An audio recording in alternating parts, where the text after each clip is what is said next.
তোমাকে যা কিছু বলতে ইচ্ছে করে তার এখন তোমাকে বলি না। ডায়েরির পাতায় নোটপ্যাডে সেসব কথা দিতে জমা করে রাখি। কখনো বা তোমার ইনবক্সে লিখে আবার ব্যাকস্পেসে মুছে ফেলি সব। কী লাভ তোমাকে জানি?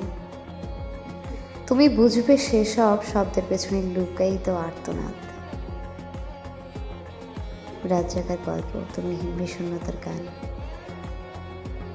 জানি এসব কথাদের কোনো মানে হয় না, কোনো মানে হয় না তোমার জন্য কষ্ট পাওয়া আমার অনুভূতিদেরও।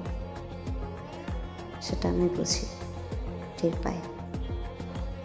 কি বিধ্বস্ত এক অনুভূতি, অথচ কি নির্মম সত্যি, তাই না বলো?